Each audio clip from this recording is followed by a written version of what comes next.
So we got nothing right last week. Oh no! Hey, welcome to my side of things. Oh, you lost it. Guy loses the mic. Welcome to my side of things to both of you, because this has been my year all year long. It's just I can't get anything right. That was basically an embodiment of what happened to us last week. Like it was just a load of shit that happened to us. Yep.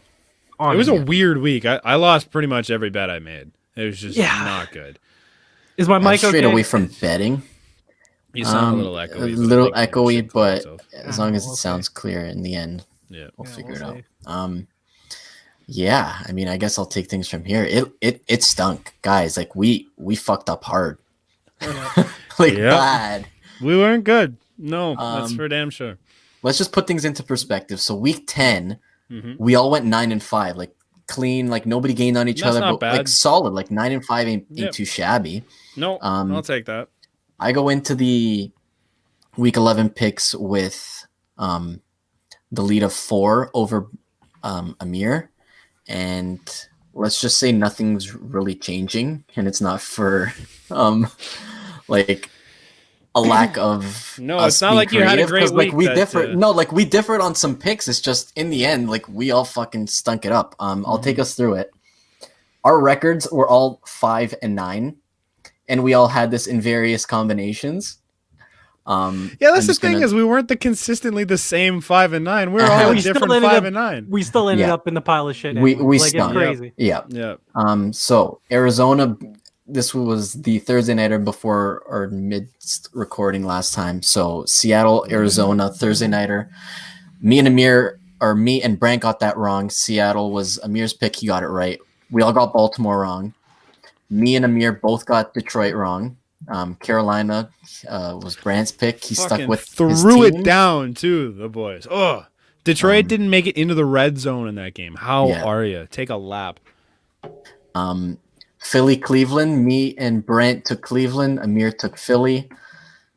Again, this next one, we all took New England against the Texans, and we all lost. Texans showed up.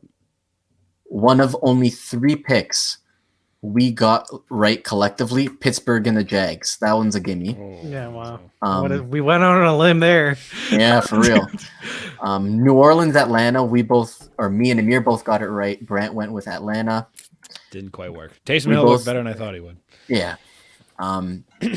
Cincinnati and football team. We all took Cincy. We all lost. I don't know why I took Cincy. Everywhere I bet on the football team. If Joe Burrow doesn't get hurt, I think it's at least a contest. Yeah. But like I bet on the football team. Yep. Yeah, but Cincinnati was winning at the time that Burrow got hurt. Yeah. I guess. Next would have been Dolphins Broncos. I mean, Miami had looked good going into a lot of these games, and they played some tough opponents really well, and they lost to could not get anything going. They forgot to play. Yeah. Another gimme.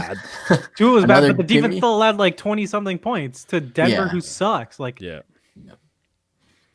next gimme would have been the Jets and Chargers, where we all went with the Chargers.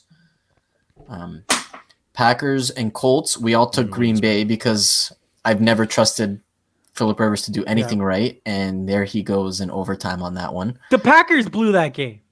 The Packers weren't they up like 28-14 in the second half? Like they blew that game in my opinion.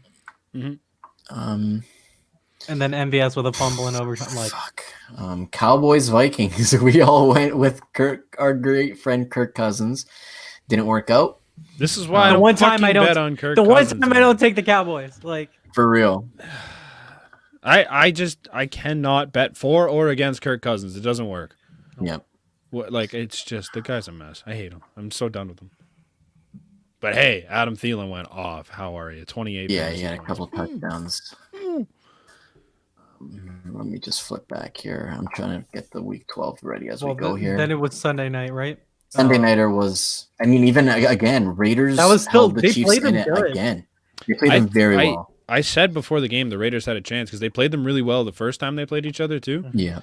And I don't know, they weren't coming off a bye, so they were a little more fresh, I'd say. But it's a good game. Pat Mahomes just did Pat Mahomes things in the end, and came back. But like, I don't understand why every time the Chiefs win, it's just like the story is how great Pat Mahomes is. Like, he was good. He wasn't great. He was good. Yeah. He did his job. Oh, the fucking 1 minute that like he literally took a minute off the clock at the end. That was unreal. He did a great job at the end of the game, but like he was okay. Like that whole game, he wasn't anything special. He wasn't Pat Mahomes like the entire game, which is interesting that like Oakland kind of, I don't want to say has his number because like, they're obviously 1-1, but Vegas. Yeah. Whoops. But it's not only that.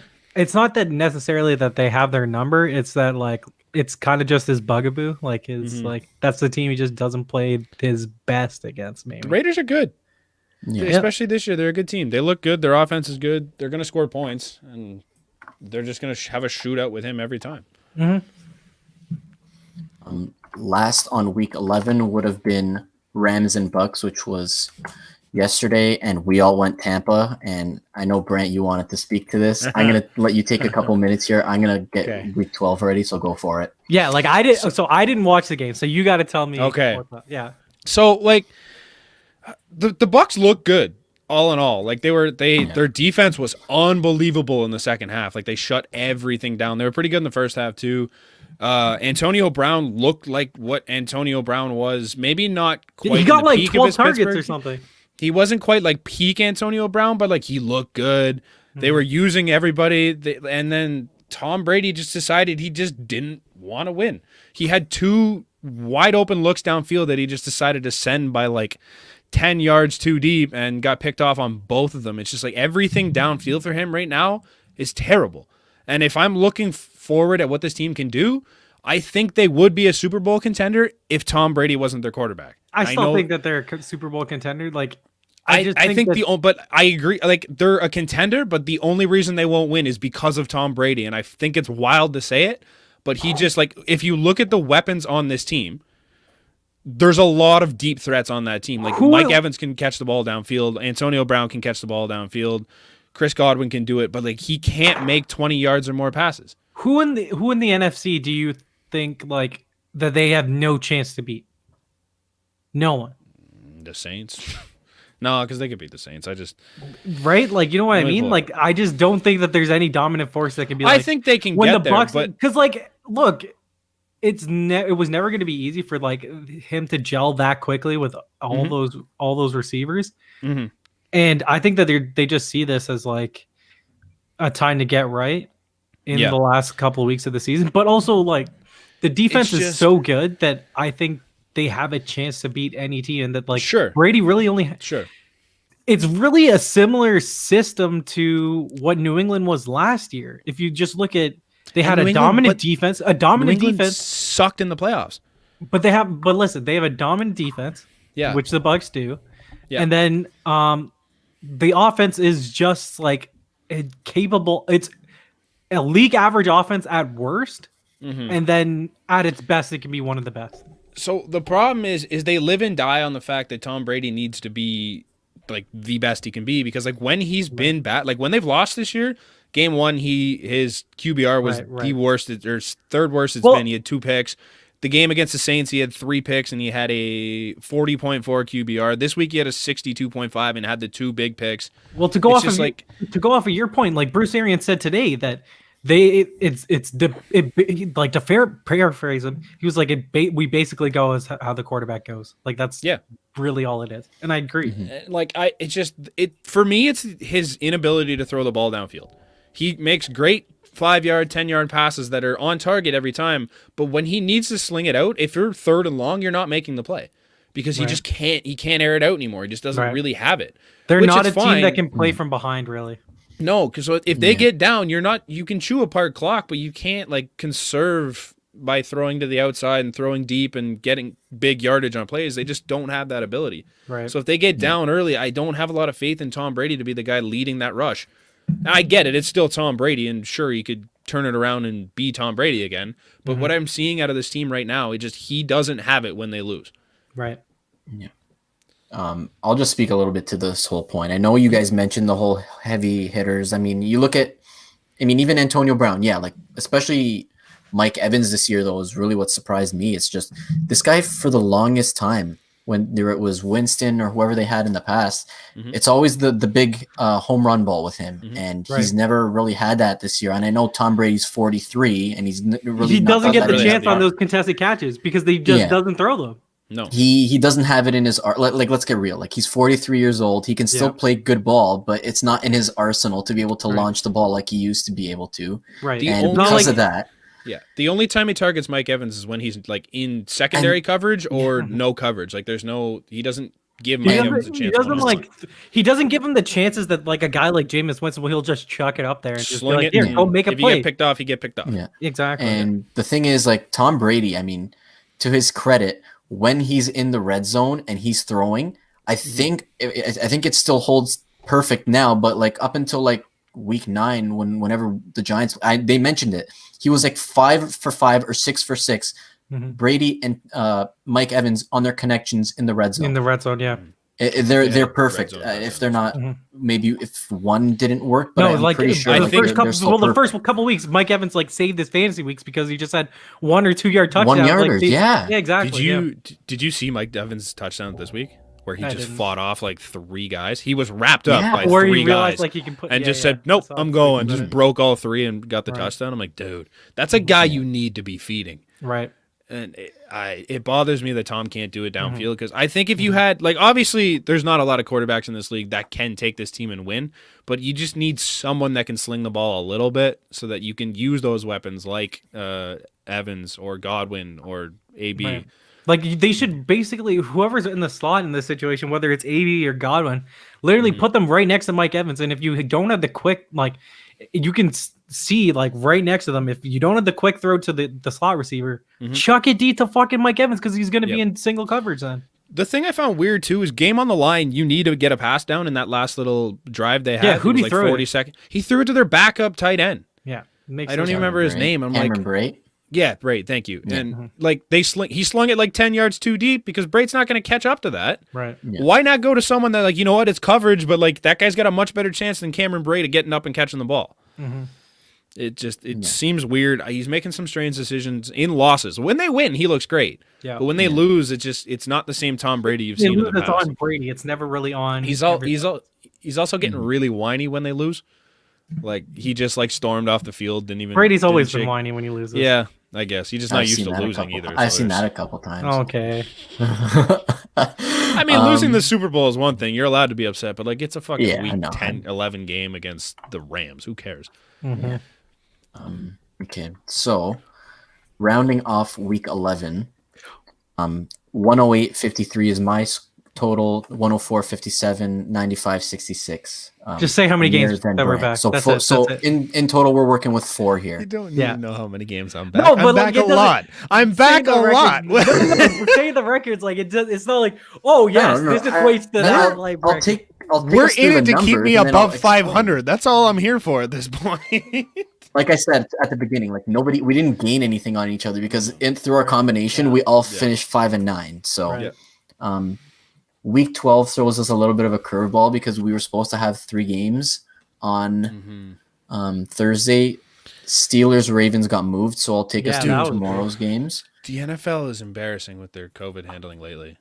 I don't know what. Like, it's getting worse. Like, teams are like you see that pop up every day where teams are getting like 3 or 4 guys are hitting the COVID list because it's just it's getting bad, like bad. We shouldn't still be postponing games this late in the year. Like, you should have this handled by now. Right. Oh, and a lot of the Steelers players are pissed. Like, how many times are we going to get our bye week taken away? And it's like, I mean, I understand. Yeah, like I know they're Claypool. They're pushing them to Sunday, so they're not. Yeah, they were all going. No, but they took them out of a primetime game like that. To players that matters to them. Yeah, and that's an extra long break for them that they really haven't had this season because of all the switching around of the schedule. Right. But yeah, going into Thursday, first one I got is Texans and Lions, and I mean Thursday's docket isn't really that pretty. It's a lot worse now. Yeah. Well, yeah. Just a bunch I'll lead of it. I mean, I'll go Houston. Yeah, I was gonna say the Lions didn't put up a point against the Panthers. Hold on. But Detroit has Marvin Jones, and it's Thanksgiving. So you know what that means? Like touchdowns galore. He's gonna have like 3 touchdowns. They're also still missing Kenny Galladay. I'm not sure about Swift. I don't think Galladay Stafford's was healthy listed as Galladay's out today. Galladay's not playing. I don't know how what's his name Stafford's thumb is. I don't know if that's still healed. Yeah, it's just I don't. This feels like last week's version of who was it that was close? Like Atlanta.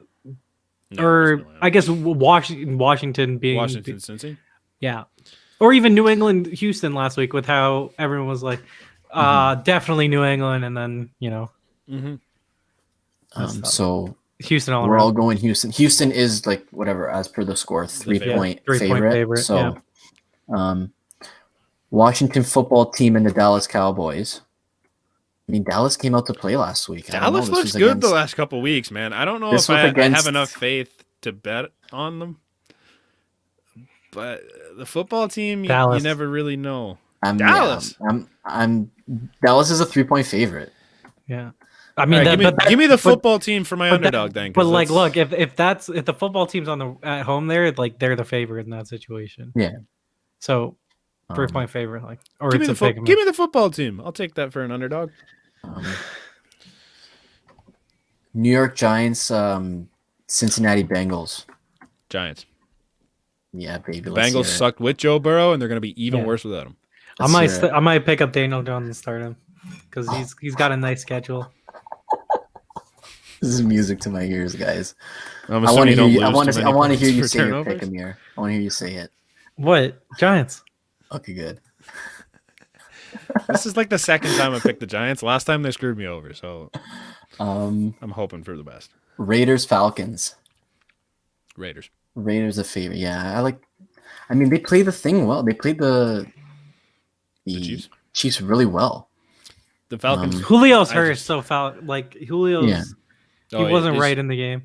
Yeah. Last game, so. Raiders. Raiders either way, they look really good. I think they're playoff. They could be a contender in the AFC. I don't think that they're a contender. I think they're a playoff team though. Like, I think they could win a round or two. I don't know. I don't see why any given day, man. I think they could. I mean, they would face the Chiefs right now in the first round. They're 1-1 against the Chiefs this year. So that second game they were close. They could win that game. I don't count them out of a game against the Chiefs. So so pick them against the Chiefs to beat. I picked them last week. I bet on them last week against the Chiefs. How'd that look? Didn't nerk. It was close though. Yeah, they only lost by what? 4? Raiders all around. 5.5 for the Bills on the Chargers. Bills. Yeah. Chargers. I don't know. Like Chargers almost blew it to the Jets. Yeah, that's fair. Yeah, but I like their offense. That's the only I like their offense. They're not the Jets compete, but aren't that bad. Like they're not good, but they're not that bad. They have some pieces. I mean, having Joe Flacco doesn't help, obviously, but they have some pieces on that offense now that they're healthy again. That they can score points. They're not good on defense, but they can score points. They could win a game this year. I mean, they have pieces on defense that they were ready to sell at the deadline. You didn't. Yeah. What did you say for the game? What was the game? It was Chargers and Bills. Yeah. Okay, because I thought you were talking about the Jets. I was just like, wait. No, Bills. Yeah, Bills all around. Colts and Titans. I'm fine with losing this game. I'll go with Indy. Ooh. They're the favorite. Oh, Titans! I get the underdog pick with the Titans. Giddy up, motherfucker! Let's go, Tractor Cito. This is like I'm fine with losing this game. I don't know. This is the two most inconsistent teams in football. Yep. You could put the Packers in there too, maybe, but like, I have no fucking clue what team is going to show up for either side. I'm going to go the Titans because they have Derrick Henry, and that's the only reason. Because. Holy fuck! Wait! That fucking touchdown by AJ Brown. What the fuck? Did you see that? I don't think I saw it. I might have missed it. There was 4 guys tackling him at the 10-yard line, and he literally just threw them all off of him, like one by one, and he rolls into the end zone. Like Jesus. It was nuts. Jesus. I need to rethink some stuff because I might need a thing soon. Oh. Browns and Jags. Browns. Cleveland all the Yeah, way. yeah. The Jags are going with was it who the hell was it? I don't even remember. Scrub. Noted scrub. I can't remember his name. I was gonna say Case Keenum, but it's not. Hold on, Brant. Oh, Mike Glennon is who the Jags are going with. Yeah, Brant. Yes. I was thinking of this last night, and I was just like going through my head, and I was ranking the QBs, like obviously when healthy, in each division. Baker Mayfield's the worst QB in that division, right? I would like to see more time from Burrow before I believe in Joe Burrow. Say it, but more as of right now, if you're looking at what they've done this season, yeah, I'd say these. Okay. It's tough because like Cleveland's going to make the playoffs, and I just don't believe in them at all. I don't think Baker Mayfield's a bad quarterback, but his competition right now is Big Ben, who's been throwing dimes, Lamar Jackson, who hasn't been good this year, but he's still great, still better than Baker, like more dynamic. And Joe Burrow, Joe Burrow, who was unbelievable, just has a really shit team around. Yeah, him. exactly. Yeah, like I still have faith in it's not Mayfield. It's not a denigration on the division is great, like in terms of QBs. It's just It's pretty great in terms of teams right now. I just don't. I don't know if I don't believe in him because he's not throwing it, or it's and it's the system, or that he's just not good. And he was missing big time. He doesn't really have receivers right now, right? In fairness to the Browns, I don't want to make excuses, but they've had some just run the ball. Shit weather the last 3 games they've had, and it just hasn't been very ideal passing wise. So it's kind of like those are the last 3 games he's played, and no, he's been bad in all 3. Don't get me wrong; it's just they haven't been ideal situations for him. They don't win by the QB, which is weird because so they've turned Baker Mayfield into basically like a Tom Brady-esque quarterback in terms of you're a game manager, like you're Alex Smith basically. Yeah. Like if you're telling me, could Alex Smith, would he be significantly have a worse record as a QB of the Cleveland Browns right now? Like I don't think so. They just run the ball every fucking play. Yeah. Yeah. It's really easy to hand it off to Nick Chubb and say, "Good luck, man. Go run for 60 yards." Exactly. Like I don't know. I don't think he's bad. I think he's been in a tough spot recently. They haven't been passing. I think him and the receivers put a lid on what their potential is this season. Yeah. He was missing balls though last week. I was watching a couple of drives. Like he missed 2 blatant it was open shots. Rainy and windy. And I know, like the weather you know what, you should be able to deal with that. Like I've seen quarterbacks do it, but it doesn't help he's missing his best weapon, and Jarvis Landry hasn't been good. It's just kind of you're kind of looking at your third receiver at this point, and when you hit that point, it's tough. I think he's okay. I am starting to believe he could be the 4th best in the division, but that's not a knock on him by any means. The rest of the division is just so good. I just don't see the path right now to with the weapons that he has of being like a top 10 QB. I don't think they win a playoff game. No, I don't think so either. Their defense is good, but it's not good enough, and there's just. Like I said with Brady, if you get down, how are you coming back if you're that team? I don't see the dynamic Baker Mayfield that we saw in college. No. Like I just don't see it. Or even like year 1 and 2. Like he was a different quarterback in year 1 and 2 than he is now. Yeah. It's weird.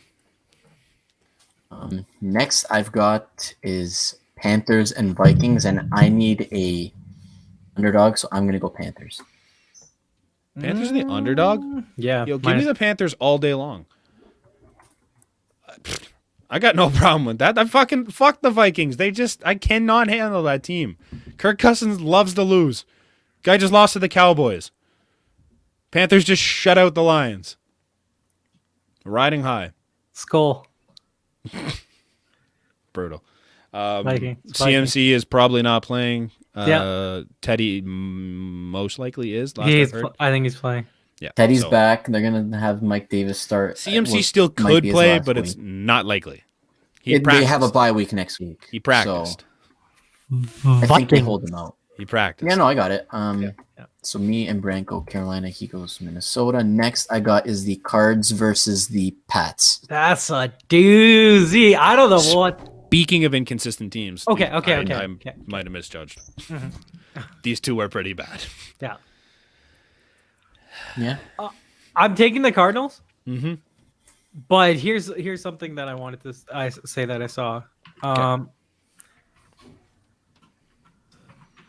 While you're thinking, if you're one of the people that bashes Cam Newton for the way he shows up to games and chirps him because that's the reason why he's not a good quarterback, shut the fuck up. Mm-hmm. Like, you're a clown. I have nothing good to say about you. Like, it's like, don't talk to me about the way a guy dresses, and don't tell me it's not because of the color of his skin, because you're just fucking brutal. I have one thing against Cam Newton, and I'll share it.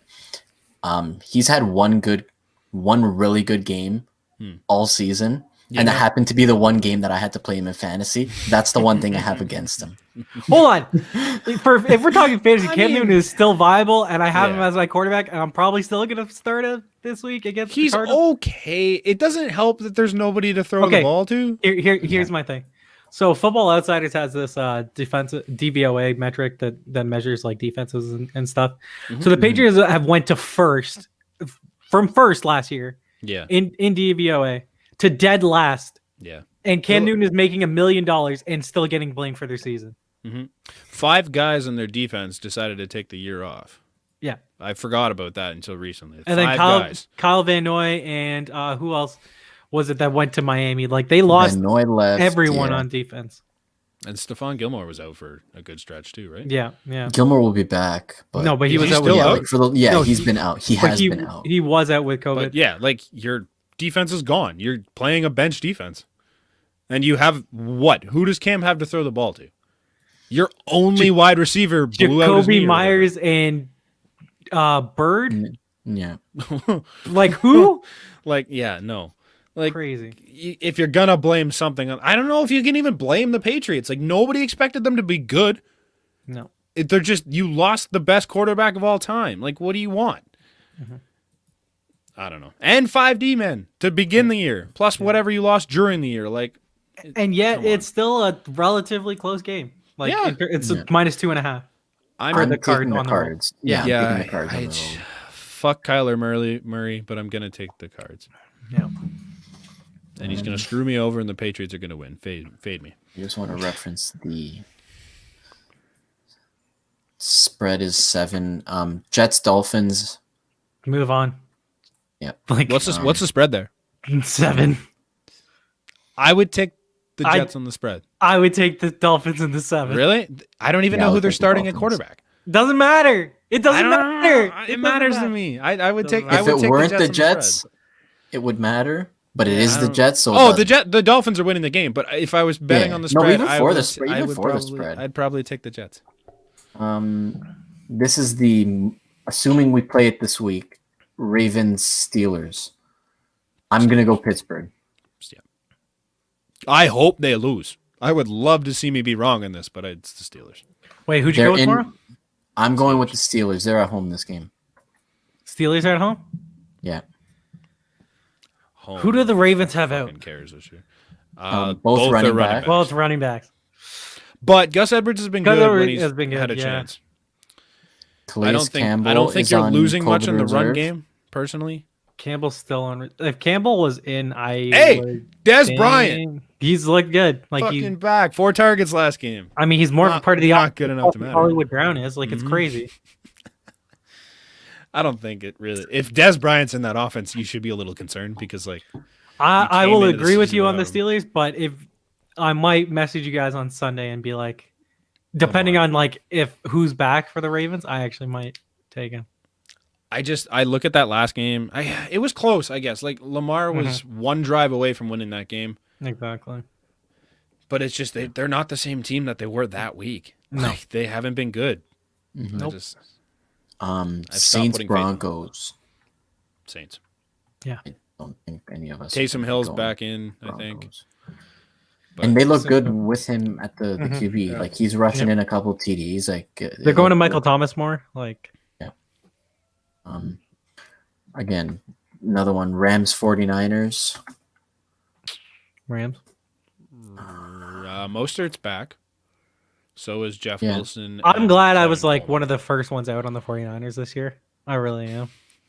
If they were healthy, I would have ran with them for a while, but it would have been a nice divisional battle if they were fully healthy. Right. Because right now all these teams are competing.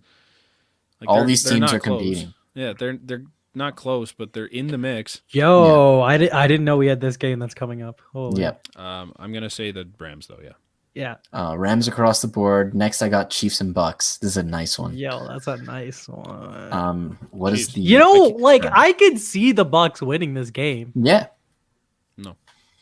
I'm not gonna bet them though. Because if Pat Mahomes gets out ahead early, I don't have enough faith in Tom Brady to come back. Okay, but the Bucks defense, we just said that they are good unit. Like they could.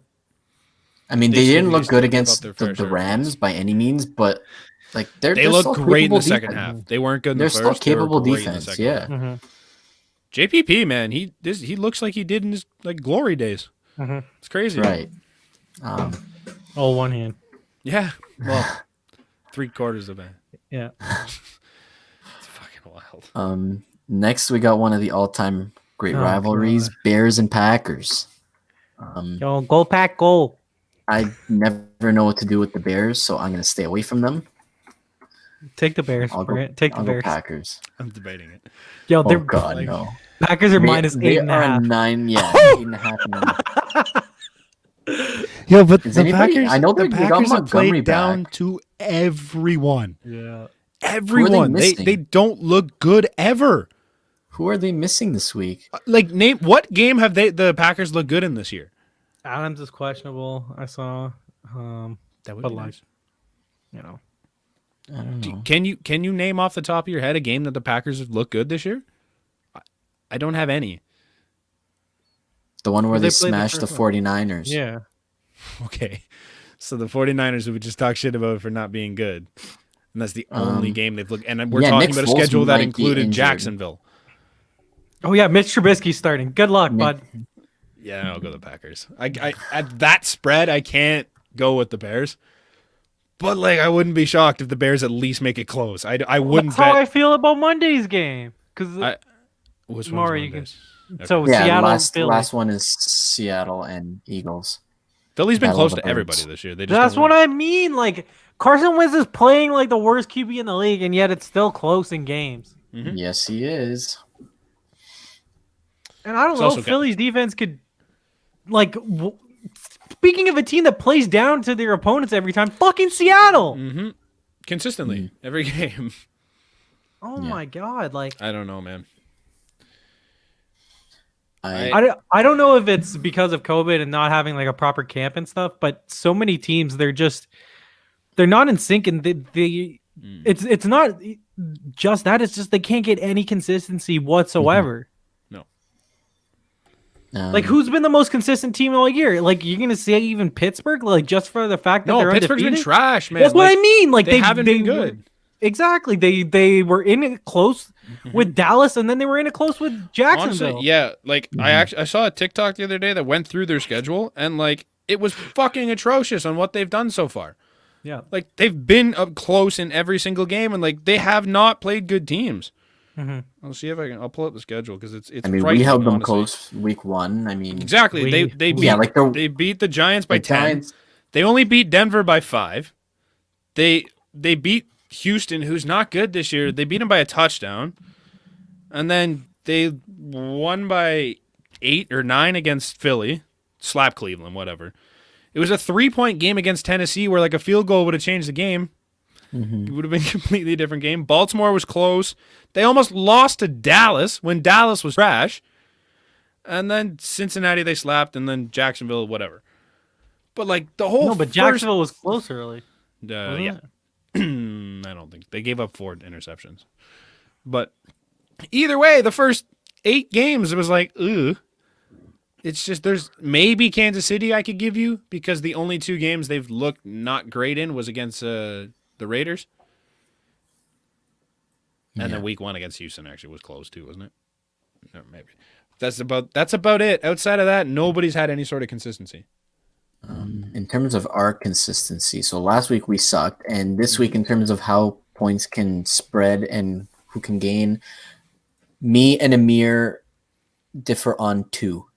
So I went Carolina, you went Minnesota, I went Indy, you went Tennessee. So that's where our swing matchups are.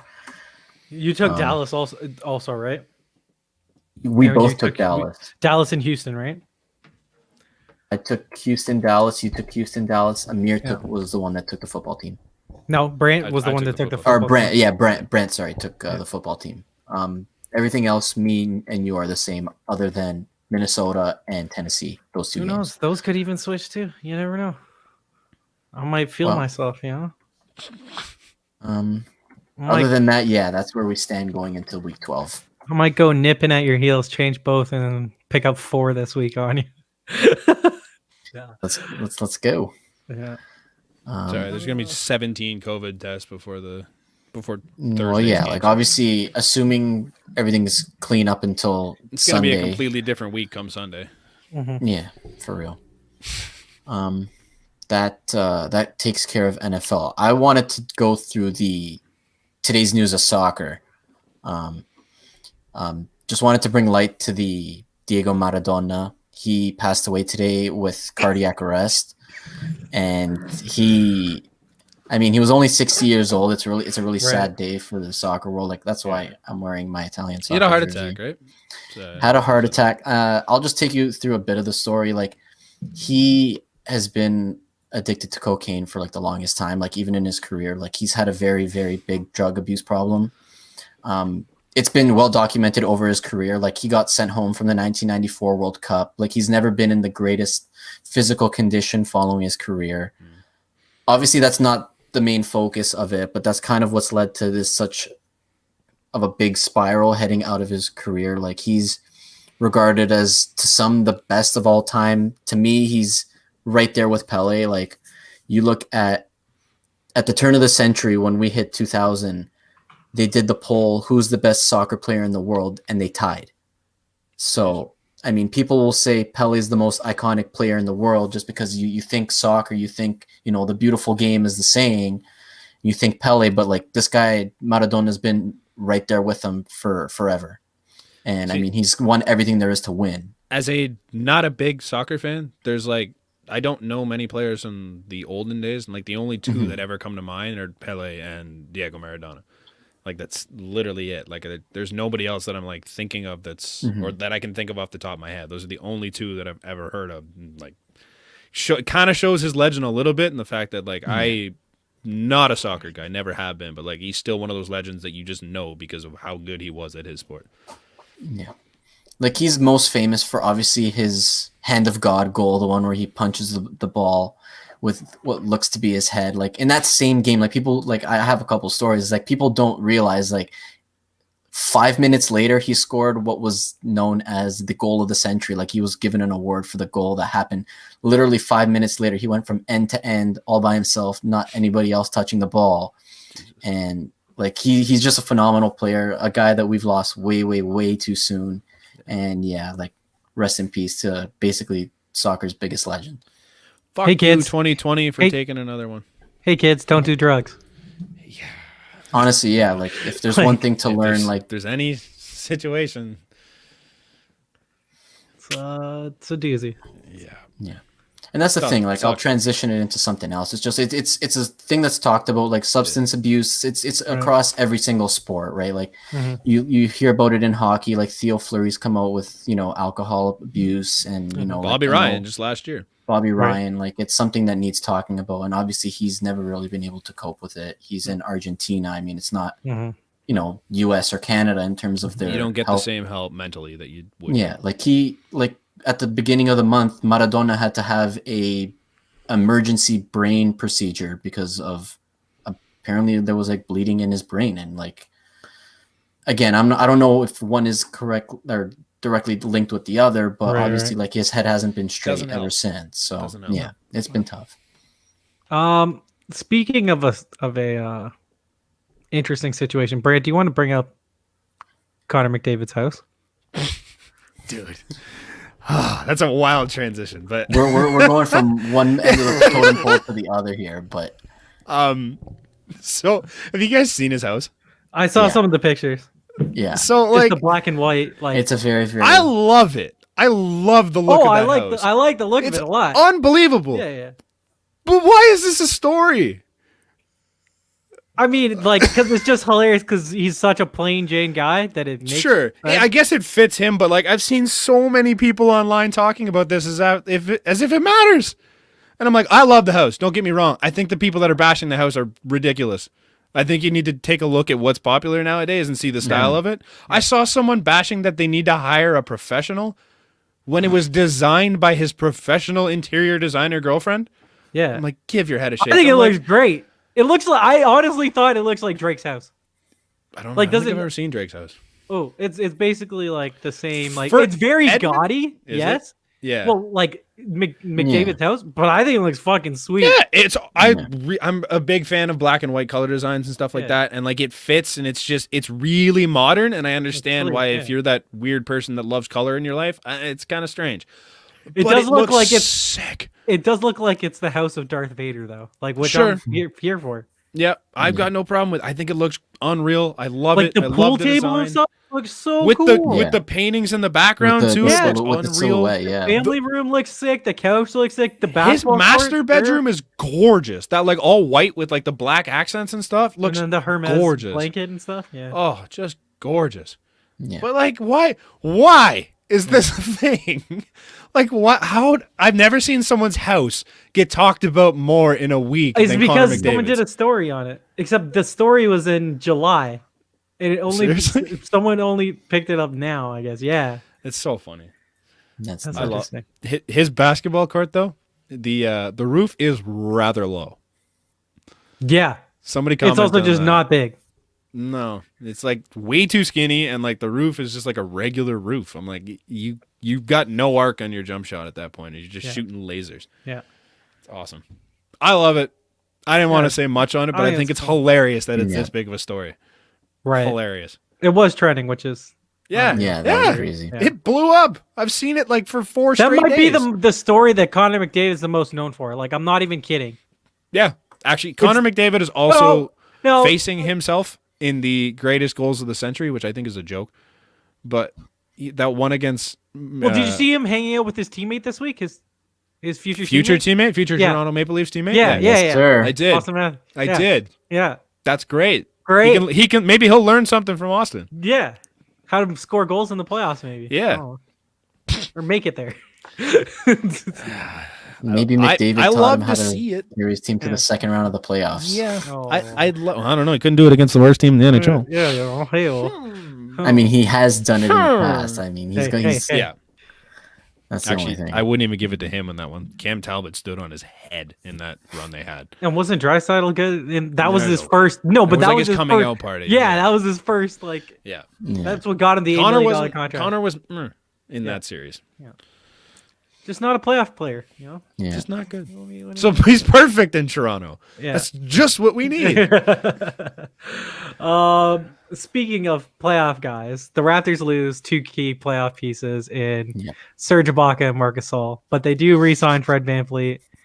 But it hurts. The Serge one just hurts so much. Yeah, it hurts. Because the thing that made it hurt so much was I and a lot of people on Twitter were a proponent of just give Serge a balloon payment of like a year, and then he'll sign a team-friendly deal next year if you woo one of the free agents next year. Ton of money.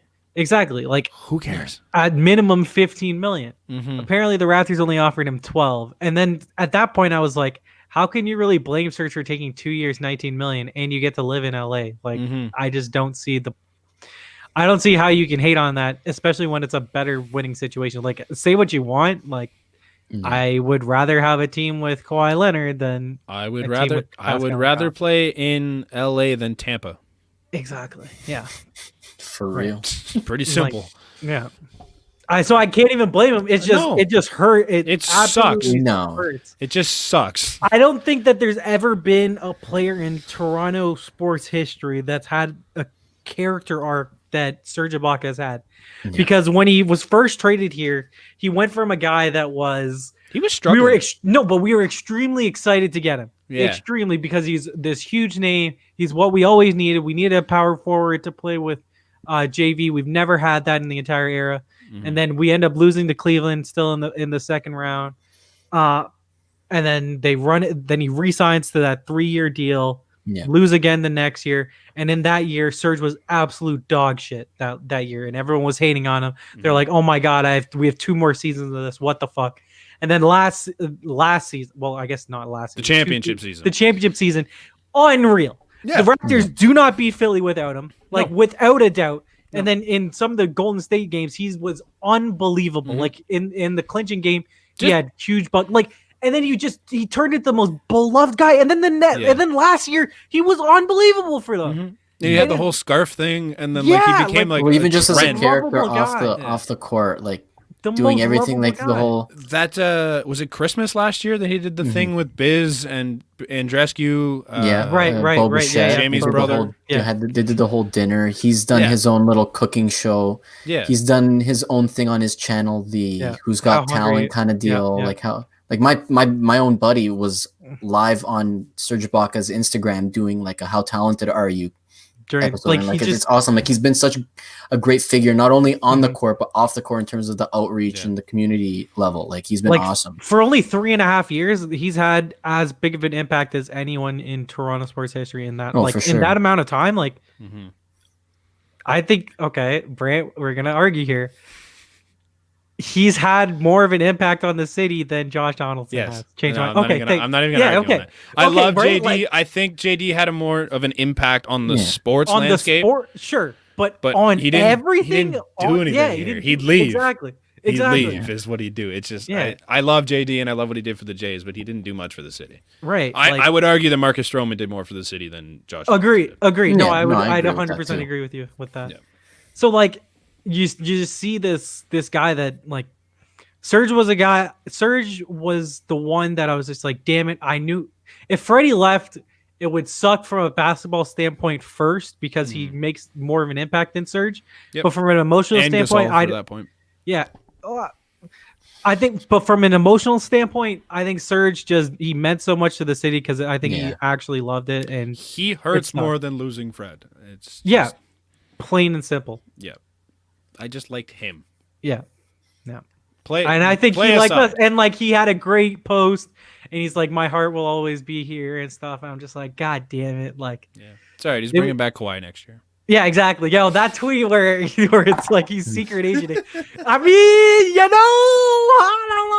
don't know. I wouldn't say no. I don't know. The Clippers are falling apart. It would be a crazy story. Fire. And then obviously last 2 nights ago, Marc Gasol signs with the Lakers. And this was it was almost a foregone conclusion once they traded. I had seen Woj tweeted out that the Lakers were trying to get more money to then sign him. And then they traded away JaVale McGee. I was just oh, that's Marc Gasol money there. And then within a minute, he's oh, Marc Gasol has agreed to sign with the Lakers. I'm this is exactly why. I feel like I wouldn't hate these 2 moves as much. It wouldn't hurt as much if you came back with anything. Okay, so here's my thing. Aron Baynes is honestly a starting caliber center in the league. I think he can replace offensively. He's a significant upgrade over Marc Gasol because he'll actually shoot threes. Yeah, and stuff. And he's just a bully. He's just a monster. He's not good defensively. You can watch the highlights of him a couple of years ago against Joel Embiid and absolutely wrecked him. Okay. So I think. I don't hate it. I just obviously it's not as much of a name. It's a downgrade. I don't know if it's a downgrade. On Mark, it's not a downgrade. I don't think. No, but Mark was bad in the last. But Mark was your center, actually, right? To be fair, Mark wasn't bad until the bubble. Mark was offensively. He just wouldn't shoot. No. He wasn't shooting. Yeah. So I think offensively, you could definitely talk me into an upgrade, and there's more of an upgrade on offense than there is a downgrade on defense, in my opinion. Okay. Maybe from a ball creation and from a movement perspective, it's a downgrade there on offense. I think if you take the 2 of them, if you take Serge and Gasol together, and then you combo that with it's Baynes and Alex Len. Alex Len. I mean, technically it would be Boucher, but yes. But we had Boucher, so what left and what came back? But it was a re-sign. You know what I mean? Boucher was the 11th man last year. He was the 3rd forward, and now he's the 2nd. He's going to be your guy off the bench. To where look, it's okay. But here's my thing. Bring something to the table. I think people overrate what Ibaka bring defensively. He was a sieve. Like he really turned into a Civ with his last. He was an offensive weapon, and that's it. And like Boucher's, he's never been consistent with it, but he's had games where he just dummies. Like I when remember he gets the Lakers his chance. game. Yeah, like when I don't know. I don't. There.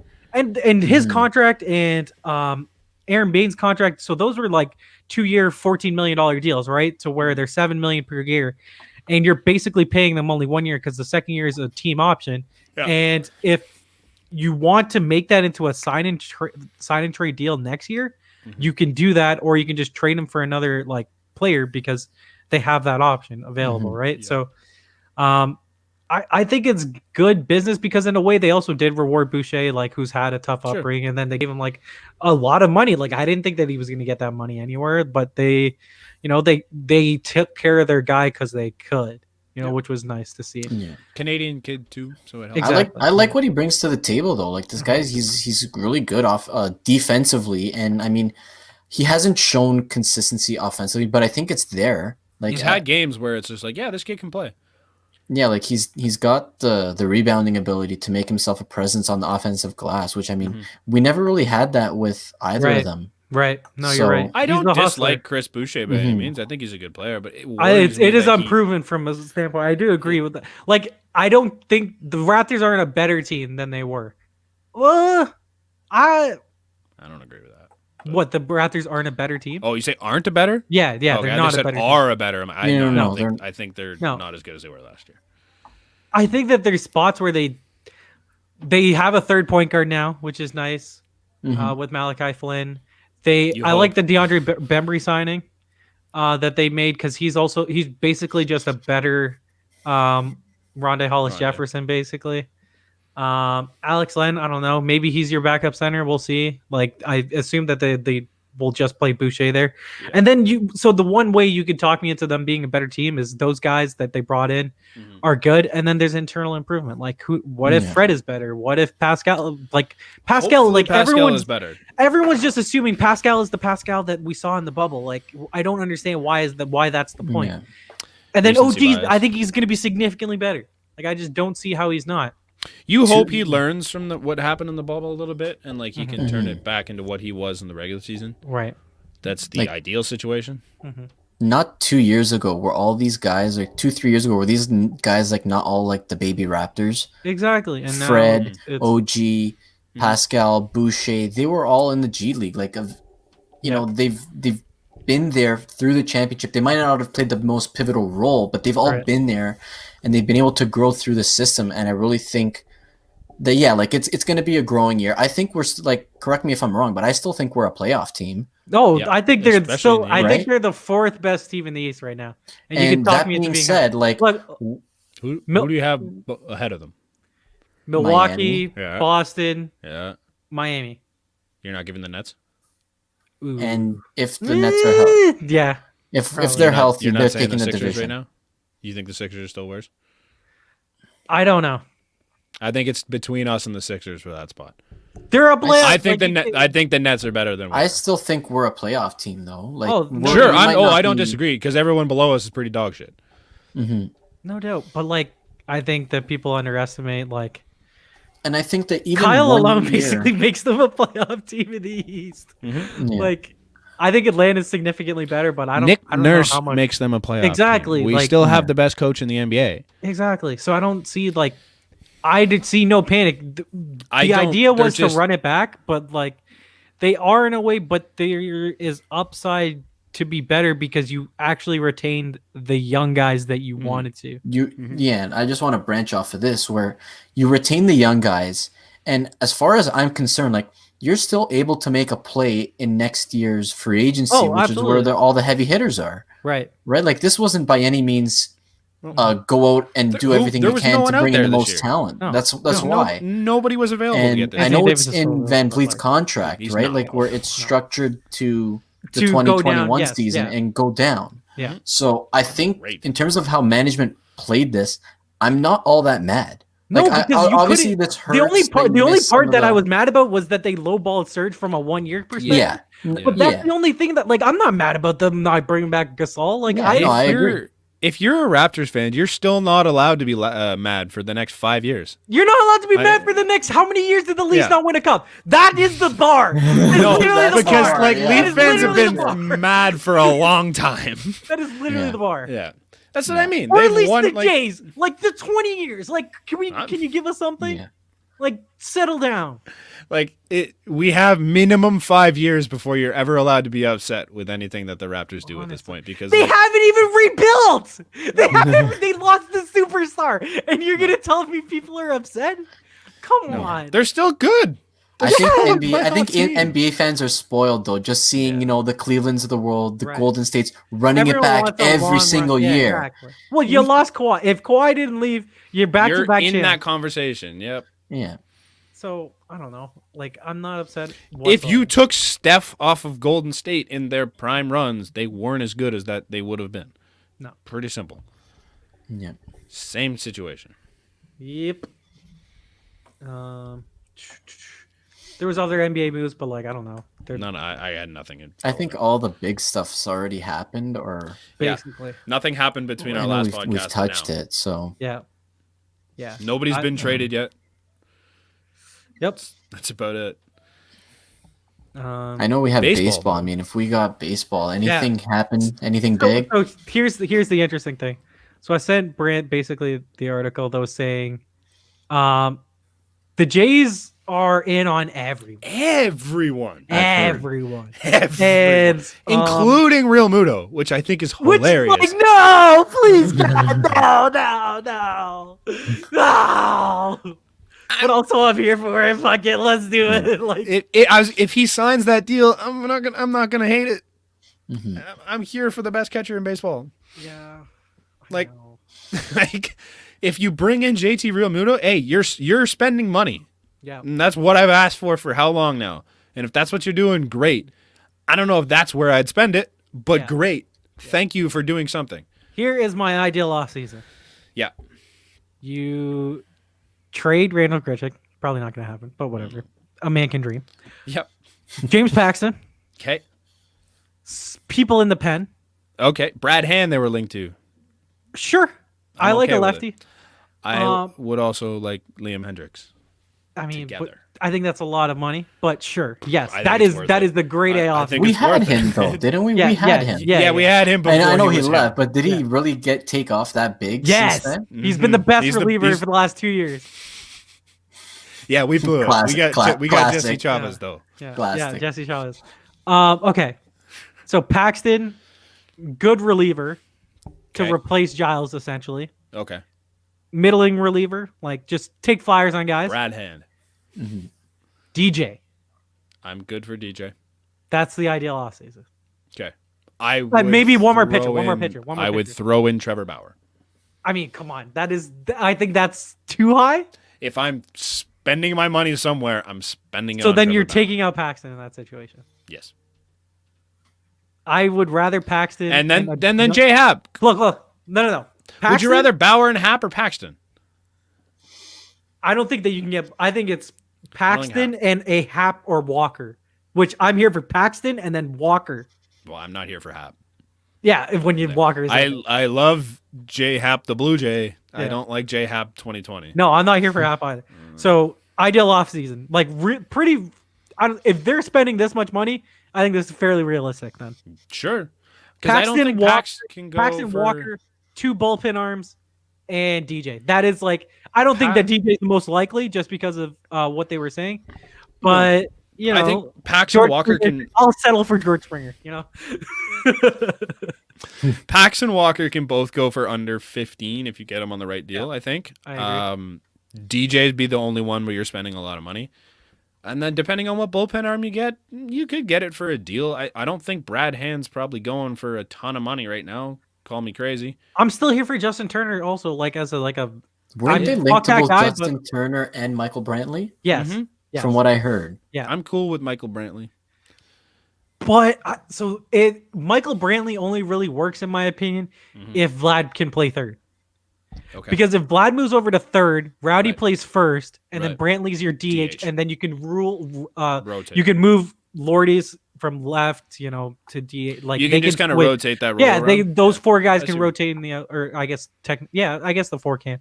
But then also people were saying, well, if they're interested in Mike Brantley, then maybe one of Lourdes or Gritchick gets moved in that situation to where if you sign Brantley and then trade Gurriel in a Lindor package, I'm here for that. 1,000,000%, I'm here for that. Yeah. Yes. I don't like losing Gurriel. I like it because Brantley's a left-handed hitter in a lineup that doesn't have any left-handed hitters at all. Cavan? And I just love Michael Brantley. Like, I just think he's a stud. Isn't Cavan and Rowdy both lefties? Yeah, but that's two lefties in an entire lineup. Kirk? Righty. Nah. Yeah, you're right. Yeah. Like, we're really right-handed dominant. Mm-hmm. And Brantley can bat anywhere from 2 to, like... Fuck, he can bat 1 through, like... 1 through 9, dude. Except that he's, like, a top 6 hitter in this offense at worst. Yeah, he's been good the last few years, too. The interesting thing was, like, I assume it was before they offered the Robbie Ray deal, was the Jays offered Kevin Gausman a 3-year, $40 million deal before he accepted the 1-year qualifying offer at $18.9 million. Thank God he accepted the qualifying offer. Why? I'm not giving Kevin Gausman that much money. He's had 1 good year. So you're saying that from the Jays' perspective. Yes. I'm saying that from what the fuck is Gausman thinking? I don't know. That's what I mean. Thank you for signing the shit deal. I don't know. I'm kind of in. On Gausman? Yeah, a little bit. I want to see more. For that kind of money, I'm not. It's not that much money though. Like it's 3 years. 40 million over 3 years. So what is that? Divide 13 million. 13 million. Who gives a fuck? Yeah. Right? Yeah. Like, okay, but like if you're gonna spend 13 million, I'd rather spend it on James Paxton. Who says that one? I would rather spend 17 on James Paxton. Hold on. If the Jays had signed Gausman and Paxton, I'd 1,000,000% be here for that. Like if they just done that and then signed one more, one of the position players and then bullpen arms, like that's an ideal offseason. You can't tell me otherwise. It's not bad. I think there's better moves to be made. I'm not really in on Bauer. Like I'm in on Bauer. I like Bauer. I just think that it's a lot of money, and I don't know if it's going to be worth it. Sure, I think it depends on what his contract is, because like I don't know how many teams are offering him big money right now. Right. Let me see, dude. Gausman is interesting. He's played a lot of years. I mean, I'm just looking at Gausman's stats, though. Like, relative, I don't know how much would a guy like Bauer be looking for on a per-year basis relative to Gausman? 25, maybe 30. Yeah, like, I just think that's not... I'd rather have the 2 arms. If it's 20... I don't think it's 20. It's definitely not 20. It's over 20. If it's a 2-year deal... It's definitely not a 2-year deal at 20 million. You know? I think if it's a 2-year deal, it's over 30. Yeah. Maybe. I don't know. I think if you can get him in the 20 to 25 mil range. Would you give him 3 years, 100 million? Personally? Or if I'm the Jays? Both.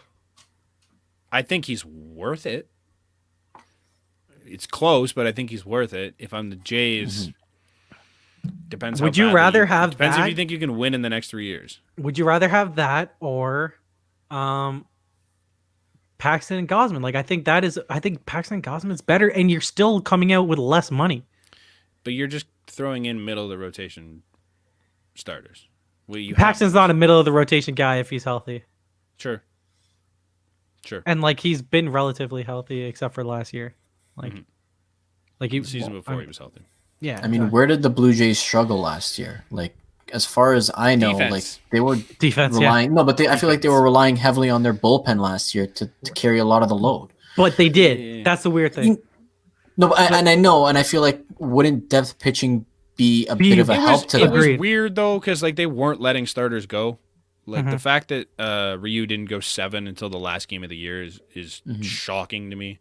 Like you should be doing it. You should have at least a couple complete games throughout the year, and the fact that they didn't let him roll is just wild. Are we on for a full 100, however many, 182, 162, whatever MLB is? Are we on for a full season? Yeah. probably. There's no guarantee, obviously, because anything could happen. Yeah. But we should be on track to be good to go by April, basically. Like, I feel like at that point, depth would help. Yeah. But they have depth. They have the young starters that can come up and be your depth. They have guys like Stripling and Panone that's already done it. And who else is here? Roark and I would argue Robbie Ray now. Like, they have the guys that can be the depth guys. I'm kind of looking more for a guy that can be your top. Until you know that Nate Pearson's going to be an established top of the rotation guy, I would like one more top of the rotation guy. Because to me, if you have two right now, I think with Paxton Ryu, is that guy though. Like, I really do. Look, I like James Paxton. I think he's really good. He has a career 3.58 ERA. That's including the 6.64 that he had this year in 5 games. It's just the starts aren't really there for him ever. The injuries suck. I don't know. I think Paxton and Ryu are very similar. Yeah. From a durability standpoint. Ryu was healthy before he got here, though. Was the thing? No, he wasn't. No, not really. The year before Ryu got the year before he was still hurt in the last year. Was he? Yeah, he was. Yeah. But like, they're both like 150 inning guys. Like, in most seasons. Like, I like them more. Yeah, I like right. Paxton. I don't hate it. It's interesting. I would obviously like to see Bauer just straight up talent wise. I just want one more top of the rotation guy. If you believe that's James Paxton, I don't disagree with you.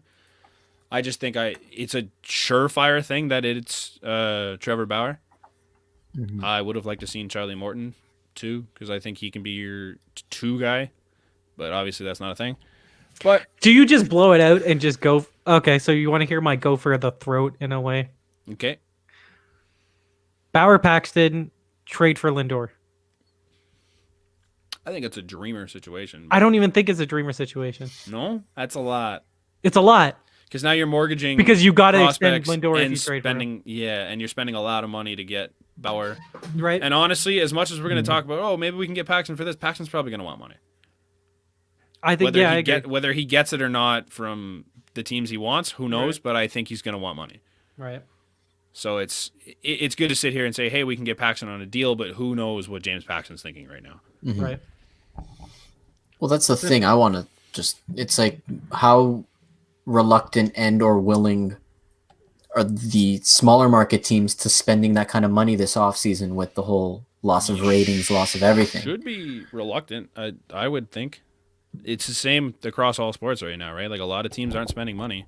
You've seen it in every free agency. Despite the pandemic, like, apparently Toronto's getting the green light, right? Yeah, because we're owned. Because and that's what I mean. I feel like we have the competitive advantage right now. We should, in theory, yeah. There's obviously a couple other teams too, but in theory, if you're also going off of that perspective, you could also say that they have a disadvantage of they have to overpay players because they're probably playing in Buffalo. I mean, you're hoping by April you can play in Toronto. Is it April? Isn't it the beginning? Isn't like the couple of weeks left in March? Like, I think it's still a significant difference between, Either way, if it's not sorted to play in Toronto, you don't have fans. I doubt they're in Toronto. You don't have to have fans in Toronto, but like to be able to play in Toronto by end of March, early April, it should be sorted out by then. Right. Like, they're only talking about half the NHL season being not here, right? So, I think we'll have a definitive answer by then. I just think that the answer is going to be no.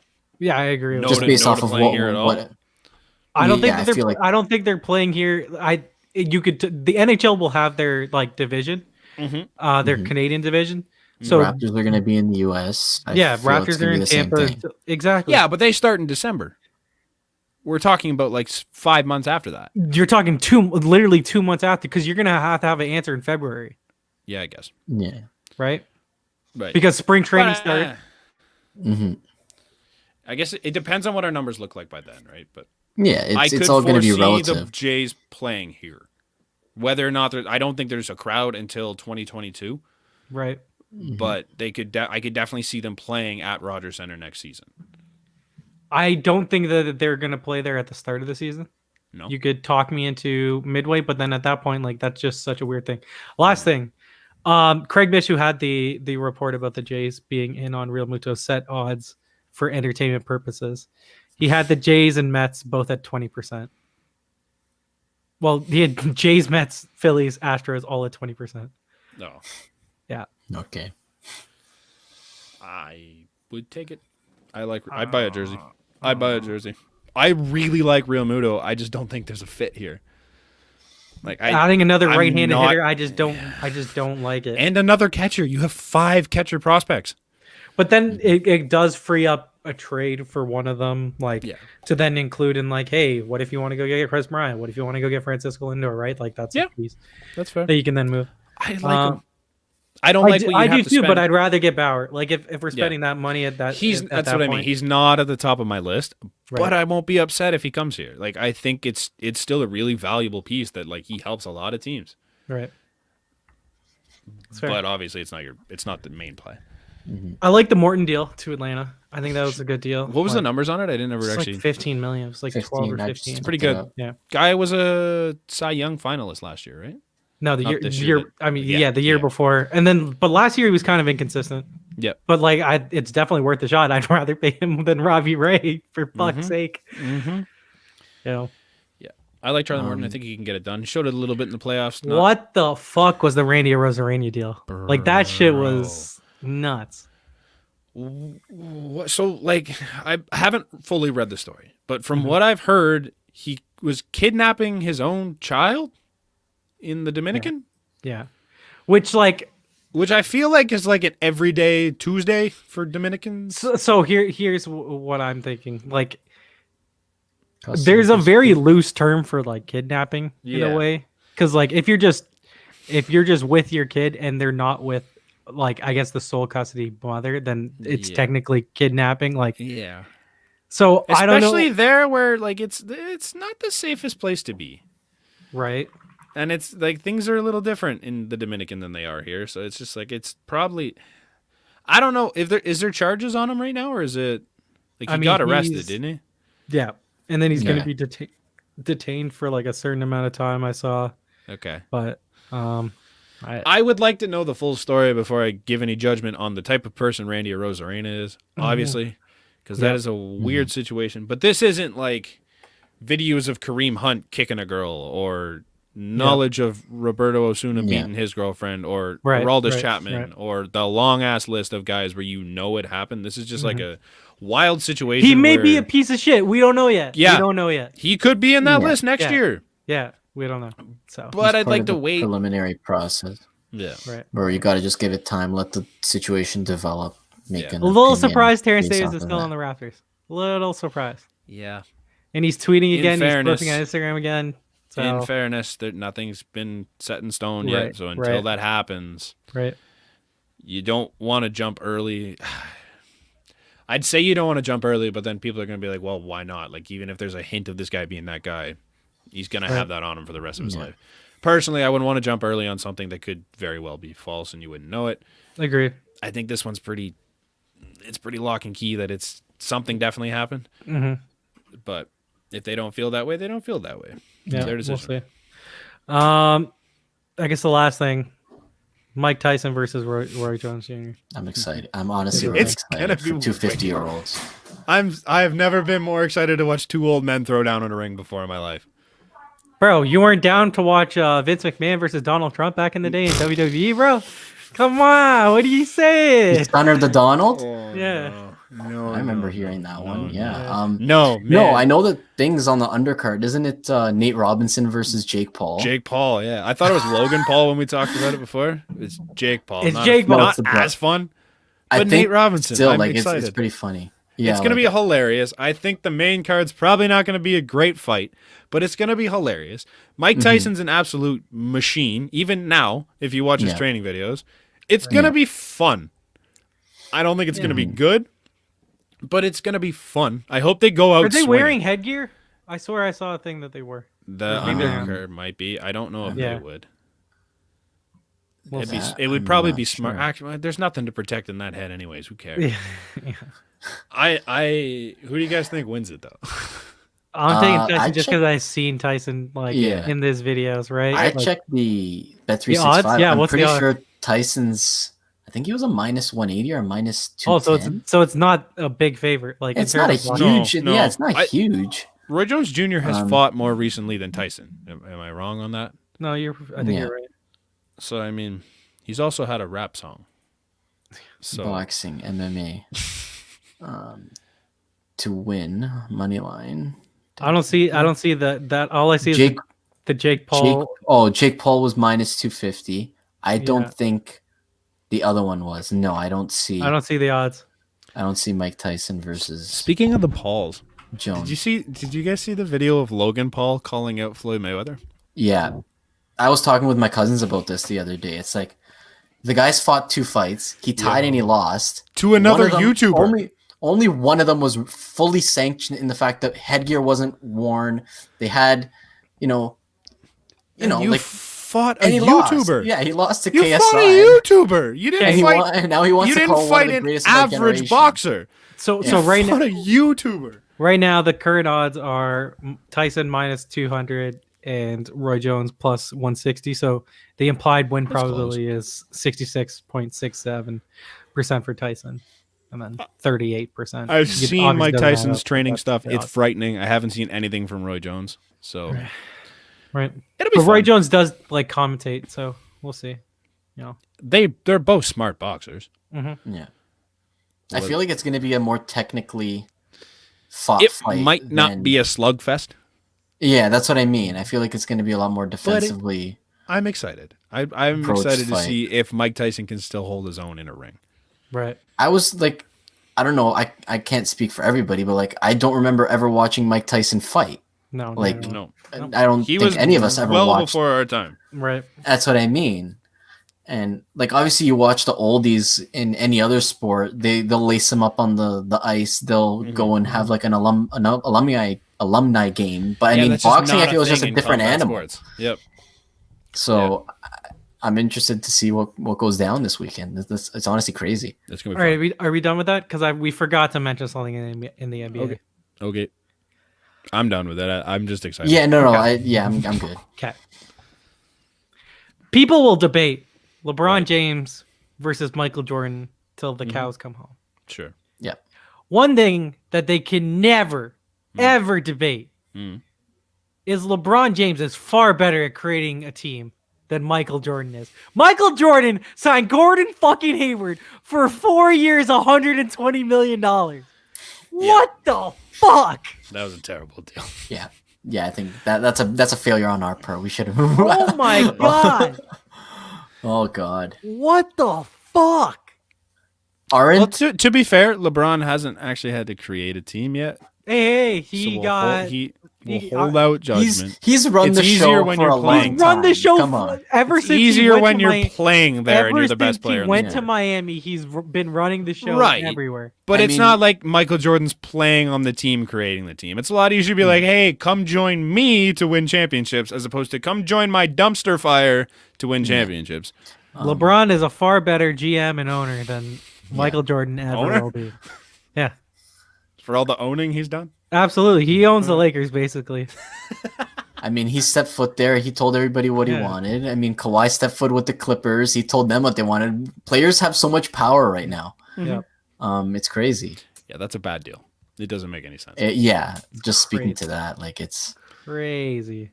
Was it five years they gave him? 4 years? 4. It brings him to 35 years old, and he's already on the way down. Mm-hmm. He's had some pretty heavy injuries, and apparently, correct me if I'm wrong, but the Celtics are now seeking compensation in some sort of sign and trade. Yeah. I don't know about. I don't know what the hell that they could get from Charlotte that makes it worth it. I just don't. Maybe Terry Rozier goes back. Okay. Yay. Is Boston's not better from that? I just think that it's a joke. It's funny. It's funny. Yeah. Well, I think that's it for this week. Right? Yeah. It's been good, guys. We'll see you guys next week. Yeah. Peace.